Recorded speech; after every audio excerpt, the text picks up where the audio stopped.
ਅੱਜ ਦੇ ਟਾਈਮ ਵਿੱਚ ਜਿੱਥੇ ਆਪਾਂ ਲਗਾਤਾਰ ਸਟੂਡੈਂਟਸ ਵੀ ਥੋੜੇ ਜੇ ਕਨਫਿਊਜ਼ ਜ਼ਰੂਰ ਹੋਏ ਪਏ ਨੇ ਕਿ ਕੈਨੇਡਾ ਸਟ੍ਰਿਕਟ ਹੋ ਗਿਆ, ਆਸਟ੍ਰੇਲੀਆ ਤਾਂ ਪਹਿਲਾਂ ਹੀ ਸਟ੍ਰਿਕਟ ਚੱਲਦਾ, ਬੜੀ ਹੀ ਸਿਲੈਕਟਡ ਪ੍ਰੋਫਾਈਲ ਜੋ ਹੈ ਆਸਟ੍ਰੇਲੀਆ ਲਈ ਅਪਲਾਈ ਕਰ ਸਕਦੇ ਹੋ। ਉੱਪਰੋਂ ਯੂਐਸ ਨੂੰ ਵੀ ਅਗਰ ਦੇਖਦੇ ਹਾਂ ਤਾਂ ਉੱਥੇ ਵੀ ਇੰਨੇ ਜ਼ਿਆਦਾ ਜੋ ਹੈ ਸਟੂਡੈਂਟ ਨੂੰ ਚਾਂਸ ਨਹੀਂ ਮਿਲ ਰਿਹਾ ਉੱਥੇ ਪਹੁੰਚ ਕੇ ਅੱਗੋਂ ਆਪਣੀ ਸਟੱਡੀ ਕਰਨ ਦਾ। ਤਾਂ ਅਜਿਹੇ ਵਿੱਚ ਹੁਣ ਸਟੂਡੈਂਟ ਲਈ ਕਿਹੜੀ ਚੰਗੀ ਆਪਸ਼ਨ ਹੈ ਜਿੱਥੇ ਆਇਲਸ ਨੂੰ ਲੈ ਕੇ ਵੀ ਉਹਨਾਂ ਨੂੰ ਥੋੜਾ ਜਿਹਾ ਫ੍ਰੀ ਹੋ ਸਕਣ, ਯਾਨੀ ਕਿ ਜੋ ਸਟੂਡੈਂਟ ਕਹਿੰਦੇ ਅਸੀਂ ਵਿਦਆਊਟ ਆਇਲਸ ਅਪਲਾਈ ਕਰੀਏ। ਸਪਾਊਸ ਨੂੰ ਲੈ ਕੇ ਵੀ ਅੱਜ ਕੱਲ देखो ऑप्शन होर ज़्यादा कोई दिख नहीं रही है कि स्पाउस वीज़ा भी जिथे अप्लाई किया जा सके। तो अज असी एक अजिही ही ऑप्शन बारे गल करन जा रहे हैं जिथे तुहानूं ढेर सारे फायदे मिलन वाले ने। असी अज गल फिनलैंड स्टडी वीज़ा की करन जा रहे हैं। जरूर असी वीडियो के जरिए डिटेल्स नूं तुसीं समझो और इसके बैनीफिट्स भी असी तुहानूं समझाउण जा रहे हैं इस वीडियो के जरिए। किहड़ी-किहड़ियां चंगियां ऑप्शनस ने उसके बारे भी जानकारी रहेगी ताकि स्टूडेंट जिहड़ा इस वीडियो नूं देख के अपना मन बना सके कि किन्नी को वधिया ऑप्शन अज के टाइम विच असी फिनलैंड स्टडी वीज़ा नूं भी समझ सकते हैं। स्वागत है जी सारिਆਂ ਦਾ। मैं हाँ हरजोत कौर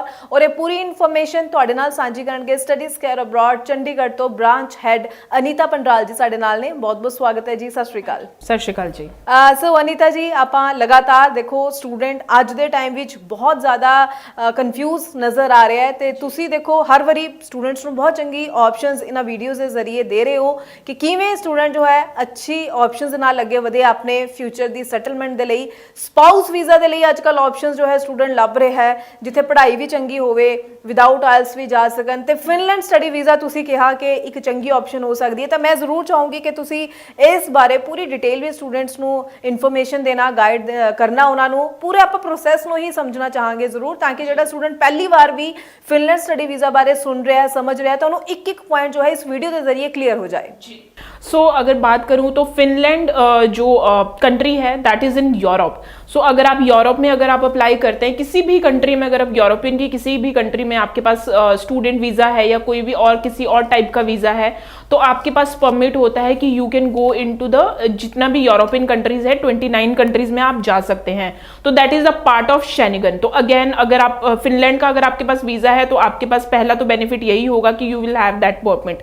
उसके बाद अगर मैं बात करूं तो फिनलैंड एक ऐसी कंट्री है जहां पे अगर स्टूडेंट है वो चाहे विदाउट आइल्स एप्लीकेशन करना चाहे तो yes students can apply their application without hassles. और अगर कोई स्टूडेंट है जो कि ऐसी ऑप्शन चाहता है कि नहीं अब मैं किसी ऐसी ऑप्शन में अप्लाई करना चाहता हूँ या चाहती हूँ जहाँ पे स्पाउस जो है हमारा जो स्पाउस है वो साथ में जा सके, तो again Finland is the option जहाँ पे आप अप्लाई कर सकते हैं। Yes, spouse applications are acceptable, there is no problem at all. अब अगर मैं प्रोसेस की बात करूँ तो फिनलैंड का प्रोसेस की मैं स्टेप बाय स्टेप आप लोगों को बताऊंगी। सबसे पहले तो आपका मैक्सिमम जो गैप है वो 5 इयर्स तक का गैप है वो एक्सेप्टेबल हो जाएगा फिनलैंड में। दूसरी चीज़ है without IELTS yes you can apply your application.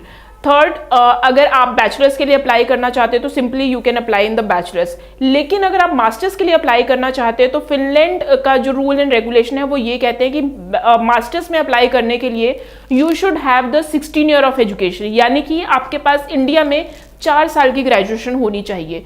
अब बहुत सारे स्टूडेंट्स ऐसे होते हैं जिनकी जो बीबीए होता है, बीकॉम होता है, बीए होता है, यानी कि 3 ईयर का उनका ड्यूरेशन होता है बैचलर्स का as per are education system. सो ऐसे में क्या किया जाए, ऐसे में स्टूडेंट्स बिल्कुल जा सकते हैं अगर उन्होंने बैचलर्स के बाद कोई पोस्ट ग्रेजुएट डिप्लोमा किया है और अगर उनमें उनके 60% मार्क्स हैं तो yes students can apply for the masters. तो आप बिल्कुल मास्टर्स के लिए एलिजिबल हो जाते हैं। या फिर अगर आपने पीजी डिप्लोमा नहीं किया है, बैचलर्स के बाद अगर आपने मास्टर्स किया है but again that should be 60% आपके होने चाहिए, तो again you can apply your application in Finland. ये बहुत इंपॉर्टेंट चीज़ है, बहुत कम लोग आपको ये चीज़ बताएंगे कि ये एक रिक्वायरमेंट है फिनलैंड की।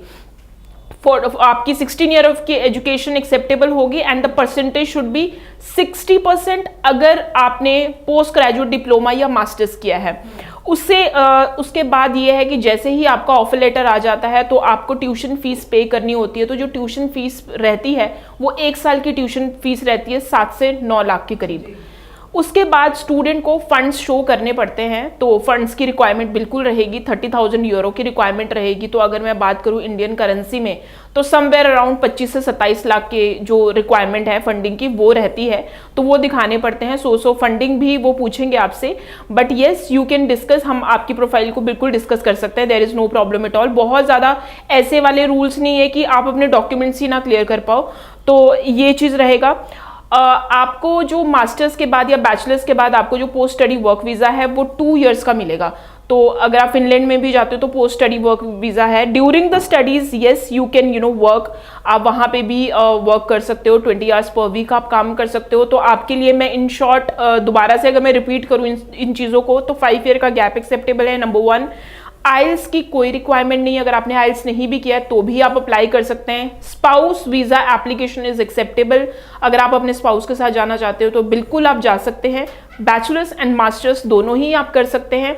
अगर आपके पास 3 साल की ग्रेजुएशन है तो 1 साल का अगर आपने पीजी डिप्लोमा किया है या मास्टर्स किया है तो भी आपकी एप्लीकेशन एक्सेप्टेबल है। अभी जो अपकमिंग इनटेक है वो है फेब्रुअरी इनटेक, आप फेब्रुअरी इनटेक के लिए बिल्कुल अपनी एप्लीकेशन आगे प्रोसीड कर सकते हैं।